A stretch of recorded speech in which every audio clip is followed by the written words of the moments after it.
Are you tired of hitting a great drive down the center of the fairway, 200 yards plus, and then you get up to an iron shot and you do something like this, or like this?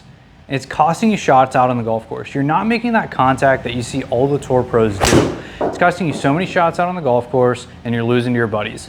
Well, in today's video, I'm gonna show you a super simple drill that's gonna improve all your contact issues with irons forever. It's gonna help you shoot a lot lower scores and play your best golf. Be sure to stick around till the end where I include a bonus drill.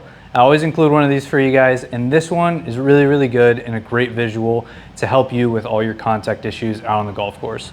Be sure to like, subscribe, and turn notifications so you know when the next video is coming. I was working with a student in my online academy, and we were talking about why his irons are just not living up to what his driver's doing. He's hitting fairways, right? He's getting it out there over 250 yards. And he's just not getting the compression he's looking for. He's not getting good contact. And so he sent me over some videos, and what's something I saw in these videos, right? Well, as he took the club back, right, he loaded into his right side. I really like that. Club goes up, and then as the club starts down, he waits too long to do the pressure shift or get into his left side earlier. And he tries to do it last minute, and he just doesn't have enough time or enough force to get the pressure to his lead side in time. What's that lead to? It leads to chunk shots, could lead to some top shots because he's trying to avoid the ground, and that's where he's losing all of his stroke. If this sounds like you, be sure to check out the link in my description below so you can join my online academy. So now, what's something else I see on a daily basis, right? Everyone gets up in here and they've been told forever to keep all your pressure on your front side, right? Well, what do I see people do? They keep all their pressure on their front, their head moves down in this way, and then as they come down, they back up onto their right side, and again, that results in that chunk or that top shot. If that sounds like you, this is the video for you. We're gonna get you tour level iron compression and get your irons matching your driver a lot better. Now we understand what we're doing out on the golf course and what you're probably running into as well. So now we have to define, like, what do we need to do? What do the pros do, right? The pros make perfect contact, right? So what they're actually gonna do, they're actually gonna start their swing, the best players in the world, the best ball strikers in the world, they're actually gonna push from their left foot, pressure shift from left, push into their right, and then as the club ascends, they're then gonna push back into their left foot, and then they're gonna swing the club through. This gets them pushing from left foot to right foot. Think about this as if we're walking, right? If I walk towards this camera, I'm gonna unweight my left, I'm gonna weight my left, unweight my right, weight my right, unweight my left. So it's a constant pressure shift from one foot to the other. So we're just relating golf back to what we do every day. We walk, right? So you wanna feel like you push from your left to your right, and then as the club ascends, we're gonna push back left.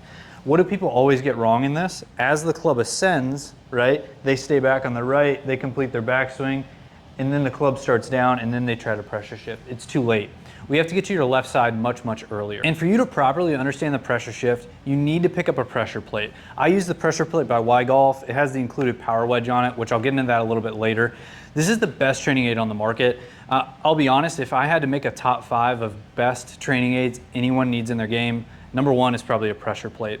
And just for you guys watching this video, you can hit the link in the description below and check out their Black Friday deal so you can save a little bit of money and play a lot better at golf. We're gonna be using the pressure plate throughout the entire video. Now that we have our pressure plate, let's talk a little bit more about how the best players in the world are getting that tour level iron compression. So when we set up, we wanna feel like, and this is actually the first part of the drill you're gonna be doing, what we're gonna do is actually roll the golf ball out of the way. So once you get up here, you're gonna feel yourself pushing back and forth from one foot to the other foot.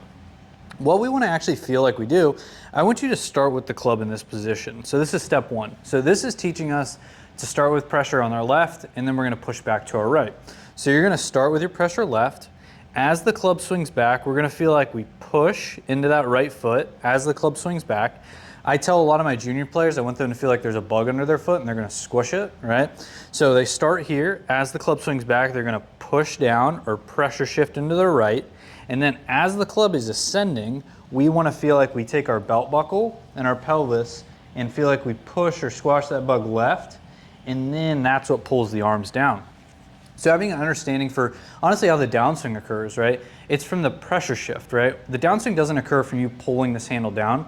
The downswing occurs from as the club is going up, you're pressure shifting left, and that pressure shift is what's gonna pull the arms down. So you can see my feet there are pushing this down, and my arms are lowering as I do that. So I'm pushing this down and the arms are lowering. That's the feel we want to try and create. We don't want to artificially feel like we're just like ripping down on this handle. That's not going to get you anywhere. That's going to get your timing all out of whack. That's going to get the club in a really bad position, and we just don't want that.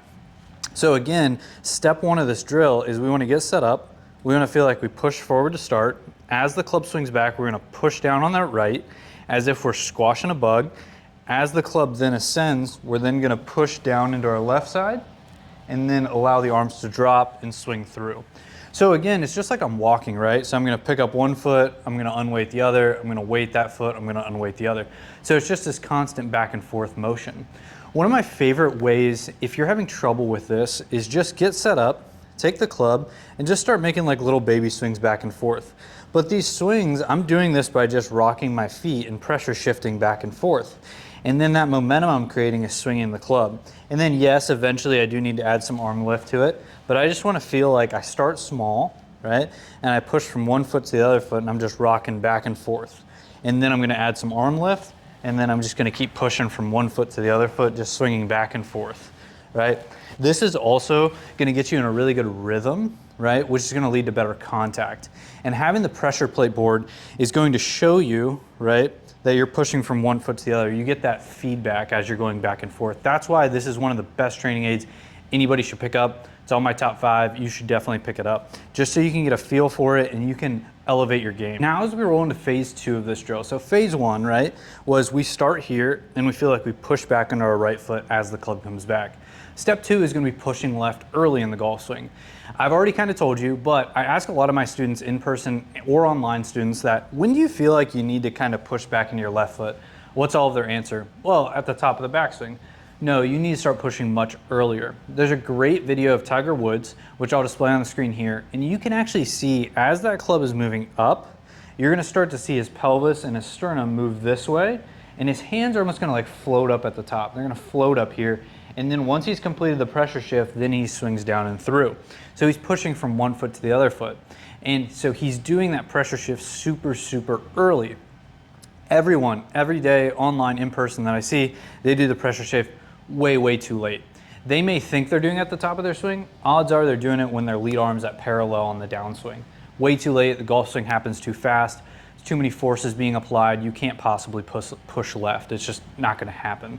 So part 2 of this, so we start here, we push right as it swings back. As the club ascends, I want you to feel like you start pushing into your left foot or squashing that bug with your left. So as the club is ascending, I'm gonna push back left. A feel you can have for this, if the pushing doesn't make sense, feel like you're falling left.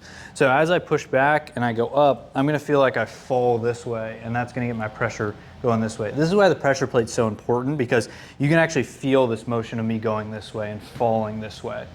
So I don't want you to feel, though, as you get up to the top, like you just do this with your pelvis. You need to almost feel like the whole system's working together, and you're gonna fall completely this way. A feel some people have is as the club gets to the top and they start this flowing motion, they feel like their left shoulder moves down a little bit. It's an okay feel. If that's what you need, that's what you need. Odds are that's not really what's happening, but if that's the feel that resonates for you, I don't care, that's great. So again, step 1 here, push back into the right. As the club ascends, we're gonna feel like we fall left, like what Tiger did, and then we swing through and finish the swing. Again, I can't stress this enough. As the club is ascending, we then want to pressure shift into our left foot. That's the biggest thing we can do. If you take one thing out of today's session, it's that we need to push left earlier to make better contact. So now we're in phase 3 of this drill that anybody can do to make better iron compression. So you've already been through part 1, which you start here, you push right, and then as the club ascends, we're gonna fall back left.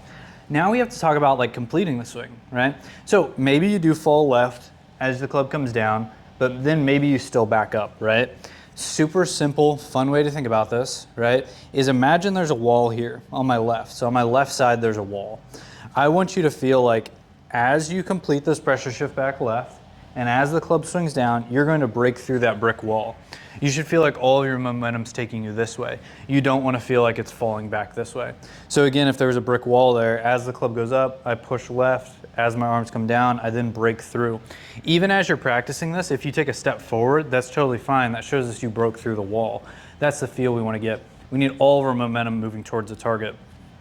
Just think back to any sport you've played. If you're trying to throw a ball, right? You'd be here, you'd be back on your back foot, you'd step with your lead foot, you'd pressure shift into your lead foot, you'd swing your arm, and you'd probably take a step this way if you were throwing a ball. This applies to every sport. I played basketball, so when we threw a chest pass, right, we'd step with our lead foot, pressure shift into it, and extend the arms. All of my pressure is moving in my intended direction. We don't want to feel like our pressure is moving away from us.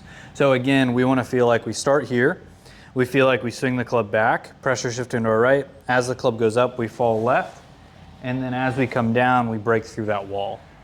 That's the feel we're trying to create with this. We have to get your momentum moving towards the target. What do the best ball strikers do? Their momentum moves towards the target. What do the worst ball strikers do? Their momentum moves away from the target. So having an understanding of when we need to get into our left side and when we need to get into our right side is super, super important. And also understanding when to get back into our left after we've been on our right.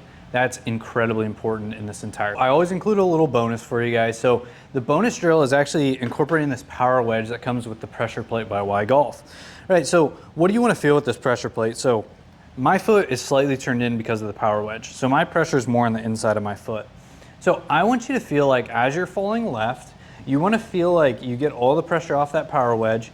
Some people actually like the feel of almost feeling like they're pushing off of it, almost like it's like a sprinter's block, feeling like you're falling left and pushing off of it. What I really love it for, and what I have a lot of my junior players and adult players do, is as the club goes up, they push left. I want them to swing through and have their foot almost like turn off of the power wedge. I don't want them to feel like they keep the pressure down and keep their foot on that power wedge.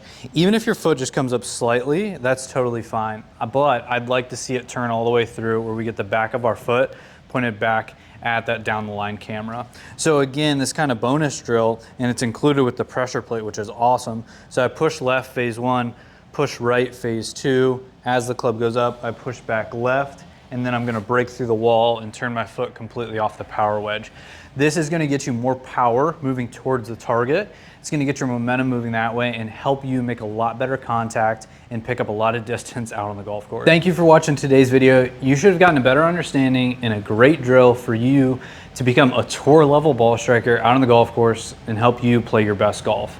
I think one of the most important takeaways from all of this is you need to learn to push left earlier in the golf swing. In-person and online lessons, I just see people not getting to the left side early enough in their backswing. So just having an understanding, get to your left side earlier, pick up a pressure plate so you can start to feel the difference. WhyGolf's running a great Black Friday sale, so be sure to pick one of those up so you can play your best golf. Be sure to like, subscribe, and turn on notifications so you know when the next video is coming. I'll see all of you in there.